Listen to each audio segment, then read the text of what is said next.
কৃষক ভাই বাণিজ্য করে বাড়ি ফিরছিল, তখন সে পথটা একটু হারিয়ে ফেলে। কৃষক ভাই ঠিক মতো সে পথ রাস্তা চিনছিল না। তারপর এদিক ওদিক তাকায়, কিন্তু কেউকে দেখতে পায় না যে এদিকে আসার মতো। কিন্তু সে একা একাই সে রাস্তা ঠিক করে। সে এদিকে ওদিকে তাকিয়ে যখন রাস্তা দেখতে পায় না, তখন সে ডান দিকে রাস্তাটার দিকে তাকায়, কিন্তু বুঝতে না পেরে সে সোজা হাঁটা শুরু করে। কারণ ভুল পথে যেতে চাইছিল না, কিন্তু সে শেষ পর্যন্ত যা ঘটায় তা বুঝে পথে হাঁটা শুরু করলে যা আর হয়। ঘাট চিনতে পারছি না, সোজা যাব না বাঁকা যাব না সমুদ্রের দিক যাব বুঝতেই পারছি না। এখন ভাবতেছি সোজার দিকে রাস্তাটায় ওটা গেলে মনে ভালো হবে, ওই রাস্তাটা আমার মনে হচ্ছে ভালো হবে। বাণিজ্য করে আসলাম, পথটা ঠিক মতো চিনি রাখলাম না। এখানে আসছি ভালোভাবে পথঘাট চিনি না। পথঘাট যদি না চেনা যায় বাড়ি কি যাওয়া যায়? এখন বাড়ি তো যেতে হবে সন্ধ্যার আগে, মনে তো হয় না সন্ধ্যার আগে যেতে পারবো। তাই দেরি না করে পাটা চালাই। এটা বলে কৃষক ভাই হাঁটা শুরু করে। তারপর এখান থেকে চলে যায়, নতুন রাস্তার পথে হেঁটে আসে, দেখতে পায় রামধনু। হঠাৎ দাঁড়িয়ে পড়ে। রামধনুর সৌন্দর্যটা উপভোগ করতেছিল, ভুলেই গেছিল যে সে রাস্তা হারিয়ে ফেলেছে। তখন আর তার কিছুই মনে পড়েনি তার হঠাৎ করে। রামধনুটা খুবই সুন্দর। এখন যদি আমার হাতে একটা মোবাইল ফোন থাকতো তাহলে একটা ছবি তুলে রাখতাম। আমার এখন কিছুই করার নেই, তাই রামধনুটা দেখেই আমাকে যেতে হবে। রামধনুটা খুবই সুন্দর দেখাচ্ছে, বিকেল বেলা তো কত সুন্দর, তাই কত সুন্দরভাবে আমি রামধনুটা দেখতেছি। এত সুন্দর রামধনু হয় আগে জানতাম না, কত সুন্দর। এখানে না আসলে তো বুঝতামই না এত সুন্দর একটা রামধনু, কত সুন্দর। আর বেশি কথায় কাজ নেই, তাই এখন হাঁটা শুরু করি আবার।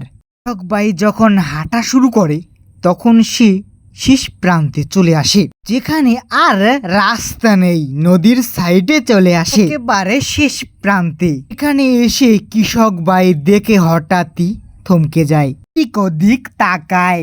কি রাস্তা শেষ, এখন যাব কোথায়? পথঘাট তো চিনি না।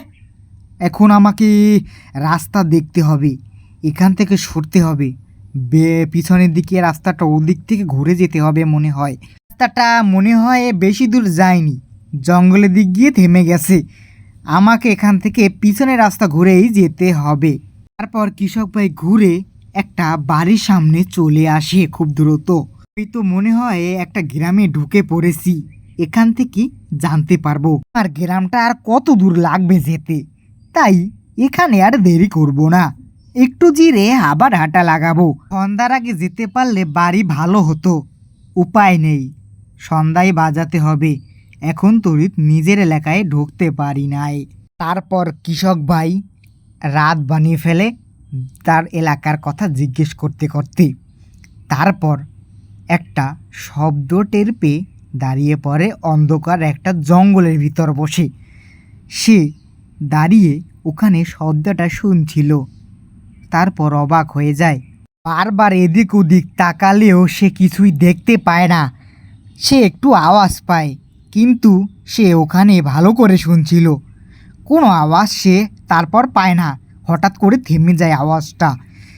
তারপর ওখানে যখন ঘন ঘন এদিক ওদিক তাকানোর পর কিছু দেখতে পায় না, তখন যা করে, আওয়াজটা তো জঙ্গলের ভিতর থেকে আসছে, কিন্তু আমি কিছু দেখতে পাচ্ছি না। কিসের আওয়াজ এত? এখানে এত আওয়াজ কিসের? তখন আমি তো বেশ জোরে পাচ্ছিলাম, আর কানে ভালো করে ভেসে আসছে। আমি স্পষ্ট শুনতে পেয়েছি এখানে কিছু একটা আছে। আমার মনে হয় আমার মনের ভুলও হতে পারে, কিছু একটা তো হবে। তারপর দেখে উপর থেকে একটা পিচাস ডাইনি নেমে আসছে, হাতে ছিল রক্ত, খেতে নিচে নামছে। সে দেখতে পায় সেই পিচাস ডাইনিকে, সে অবাক হয়ে যায়, কিছু বলারও সাহস পায় না। সে পিছনে ঘুরে দৌড় দেবে ভাবতেছিল, কারণ ডাইনিটা ছিল অদ্ভুত পিশাচ ডাইনি। রক্ত খাচ্ছিল। কার মানুষের জনি ঘাড় মটকে এসেছে। ডাইনিটা অদ্ভুত ছিল। আমার চোখের সামনে সে রক্ত নিয়ে এখানে বসে আছে। আমার বুকটা কাঁপছিল প্রচুর। আমি আর বসতে পারলাম না, সোজা দৌড়ে ওখান থেকে পালিয়ে গেলাম। পরদিন সকালে আমি একটা গাছের নিচে অজ্ঞান হয়ে পড়ে আছি। তখন আমার জ্ঞান আর ছিল না। আমি এতটা ভয় পেয়েছিলাম যে আমি পরদিন সকালে অন্য একটা গ্রামে অজ্ঞান হয়ে পড়ে আছি। তখন ওই গ্রামের কিছু মানুষ আমাকে দূর থেকে দেখতে পায়। এই দুইজন লোক তাকে দেখতে পায়। তারা খুব ভালো মনের মানুষ মনে হয়, কারণ তারা দেখে মাত্রই দৌড়ে ছুটতে তার দিকে চলে আসে। তারপর তারা আমাকে দেখেই তৎক্ষণাৎ দুইজন লোক হাঁটে হেঁটে চলে আসে আমার কাছে। তখন এসে দাঁড়িয়ে পড়ে। একি তো আগে কোনো সময় আমাদের গ্রামে দেখি নাই তো। তখন তার দিকে তাকিয়ে থাকে। তাকে দেখতেছিল এ কে, কোথা থেকে আসছে। তখন তারা দুইজনে তাকে জোরে জোরে ডাকতেছিল। চেনা লোক তো। এই যে দাদা, শুনতে পাচ্ছেন?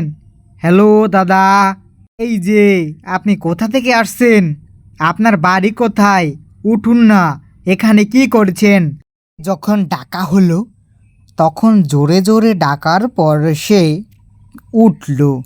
উঠে তাকে তেরকে সব খুলে বলল একেবারে ঘটনাটা। আরে আপনারা কে?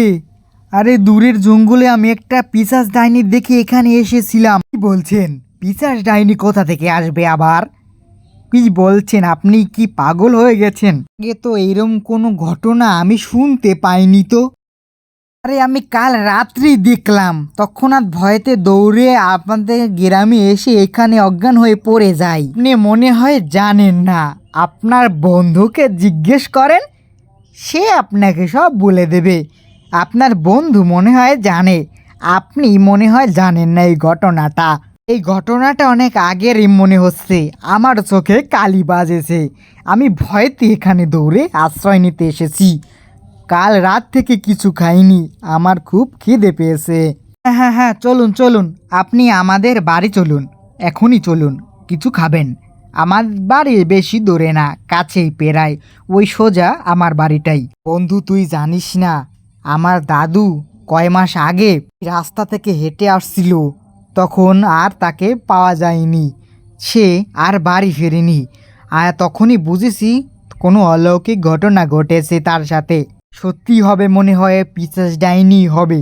তুই জানিস না, তুই শহরে থাকিস, গ্রামে কয়দিন আসছিস বেড়াতে, তাই তুই আমাদেরকে সবার সাবধান হতে হবে। আপনার ভাগ্য ভালো যে আপনি প্রাণটা নিয়ে বেঁচে ফিরেছেন। তারপর তারা কৃষক ভাইকে নিয়ে তার বাড়িতে দিকে রওনা হয়। তাকে তার বাড়ি নিয়ে যায়। তারপর কৃষক ভাই ওই রাস্তায় আর জীবনেও আসে না। কথা লুকিয়ে লুকিয়ে একজনে শুনে তারপর এখানে একা একা আসছিল এক্সপেরিমেন্ট করতে। তারপর তার সাথেও একই ঘটনা ঘটে। পর থেকে সেই পিশাচ ডাইনিটি নেমে আসছে। তারপর পিশাচ ডাইনিটি এখানে তার সামনে দাঁড়িয়ে আছে। পর ডাইনিটা দাঁড়িয়ে পড়ে, ব্যাপার এখানে আসছিস কেন তুই? তোর তো আজ ঘাড় মটকাবো। আমাকে ছেড়ে দিন না, আমি ভুলে চলে এসেছি, আমাকে মাফ করে দিন, আর জীবনেও আসবো না। আমাকে ছেড়ে দিন, আমাকে ক্ষমা করে দিন, আমি আর আসবো না, প্লিজ দয়া করুন না। ডাইনিটা আর কোনো কথা শুনলো না, ডাইরেক্ট তাকে নিয়ে ওপরে উঠে যায়। ঘাটটা ধরে সে চিৎকার করতে করতে মারা পড়ে।